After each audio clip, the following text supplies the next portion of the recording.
Hey, y'all, what's happening?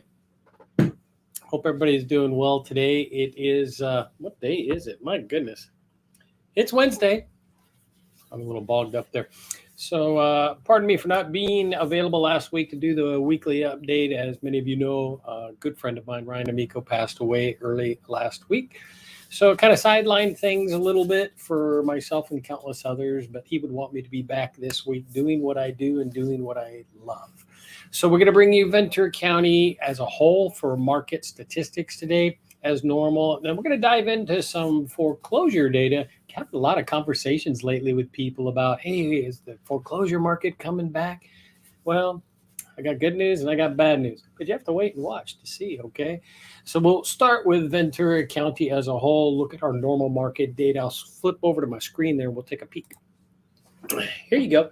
So again, from Consumers Title and Brenda, thank you, Brenda, and Altos Media, which I consider to be the most up-to-date market statistic activity available. This is Ventura County as a whole. Still showing 46 on the gauge, which is still, quote unquote, a seller's market. I would disagree somewhat and say that we're in much more balanced market right now. But let's look at the numbers. Median list price is basically, whoa, I blew that all out, didn't I? Median list price, basically $1.1 million. And we've got median price of new listings just below there at $925. Price per square foot, again, this is for the county, $535 per square foot. Average days on market, 86. I want to focus in on this one just a little bit. We'll go back to, I think, late July here, 57. Up to now 86, or basically 30 more days, right? August, September, October, in a matter of 3 months. That's quite an increase on days on market. We know why that trend is there. We have median days on market at 56. Price decrease at 41%. Again, for the county, we were at a peak of about 45% at September 30th. So we're starting to come down a little bit there. I just think that, to me, I think that's more about sellers being more reasonable with their listing price, and of course the real estate professionals doing what they do and educating people with all of this great data that we have, right? So price increase, well, 1%, bold, I would say, right? Inventory 1,083. So what does all this mean? Well, let me just peek. Let me see if I can peek into this screen and leave it up. Learning my software. What all of this means is that we are in a rebalancing state, as I've been talking about for many, many weeks. And that rebalancing, in my opinion, has been caused by, of course, all the inflationary recession talk, higher interest rates, and of course, now this time of the year as we enter into the holiday season. And is it cold out there or what, right? It's almost like winter here. I mean, when we're in the 50s, we're freezing, right? So in any case, balanced market for sure. Now, boots on the ground. I'm out there with many buyers and representing sellers at this time. And I can attest to the fact that it is definitely a balanced market. Sellers are still in a good position, but they surely need to be priced correctly and marketed correctly. And buyers have some opportunity. We're back to a normal type offer situation now where we get to do inspections. We don't have to waive appraisal, and sometimes getting some concessions from the seller, as in a 2-1 buy down program to bring those rates down 2% for the first year. If you don't know about that, check with your real estate professional or your lender, or you can DM me and we can talk about that as well. Okay, I'm going to flip over to some stuff here that I want to bring up. Let's go here and here and here. Okay. The big question, I'm having this talk a lot lately. Willie, what about foreclosures? Well, let's talk about what about foreclosures.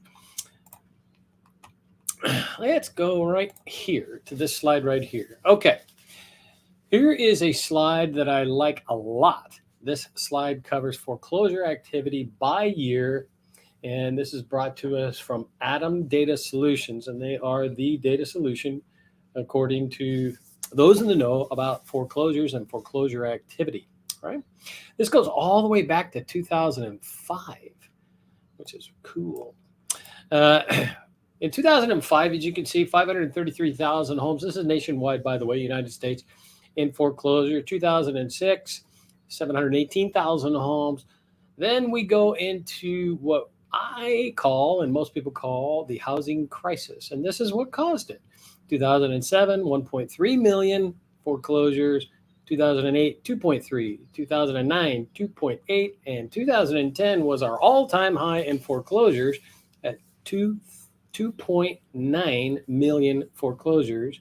And that is basically half a year's inventory in an average market in the United States. Well, no wonder the prices came crashing, don't like to use the word, but it's true, down. Then look at this trend here, down to 19, 18, 14, 11, 11, 933,000, 677,000, 624, 493. I want you to pay attention to that number, 493 in year 2019, where we were in a very steady, balanced market. 2020, 214,000, 2021, 151,000 foreclosures in the United States. Look at that. All right. So this number right here, this 151,000 in 2021, pay attention to that guy. Only about 214,800 homeowners were facing possible foreclosure in the second quarter of 2022. Yes, that's an increase from the previous number of 151,000, or just 0.4% of the 58.2 million outstanding mortgages in the United States. Just want to make sure that got through. So 0.4% of 58.2 million outstanding mortgages in the United States. Small number. All right, let's get back over here. What happened? Shucks. Here we go. That's where I want to be. So let's go on. Of those facing foreclosure, 214,800. Of those facing foreclosure, about 195,400, or 91%, had at least some equity built up in their homes. What does that mean? Well, that means if somebody gets into a bind, job loss, must move, death in the family, divorce, any of those negative style things, 91% of them have equity. What does that mean? That means that they could sell, gather their equity, and move on. We are not in a foreclosure situation. To answer everybody's question who's been asking me, we are not in a housing crisis. Are we in a rebalancing? Yeah, absolutely. We're totally rebalancing, but we're not in a crash. Okay? That's one man's opinion, although the data folks that I follow agree. Okay, we're going to go back over here. Then I get this question a lot. Willie, should I buy a home right now? Well, that depends. I like this. This comes from Deputy Chief Economist at First American, Odetta Kushi. If you can find a house that meets your financial expectations for a monthly payment, and it's a good time for you to buy, then do that. And if you wait for prices to fall, but they never do, you may discover the hard way that the house you found a year ago that you really loved, that you could afford but you passed up on, is more expensive next year. That really resonated with me, that statement. So I wanted to bring that up. Okay, let's scoot on to here. Median asking rent since 1988. This is United States. Look at that graph. Wow. Yes, you should buy a house if it's affordable and you can find the right home that meets you and your family's needs, in my opinion. All right, we're going to scoot over here. I like this. This came in from Jason Luris, co-founder and chief data officer at Parcel. In the absence of trustworthy, up-to-date information, real estate decisions are increasingly being driven by fear, uncertainty, and doubt. These decisions can be hugely consequential for consumers and businesses. That is an important statement, and I want to key in on it just for a second before I close. We do not ever want to be in a real estate transaction in a fearful place, an uncertain place, or a doubtful place. It just doesn't make sense. Going back to the previous slide, hey, if you can find a home that meets your monthly budget and it's the right home and you want to buy a home, then it makes sense. But the fear of missing out, not a good idea. This market, in my opinion, is going to continue to stay very level and very balanced for some time. We don't expect these interest rates to come down anytime soon. In fact, they may even squeak up just a little bit before they turn the corner. It all depends on what happens with inflation and the recession. So what the feds do, right?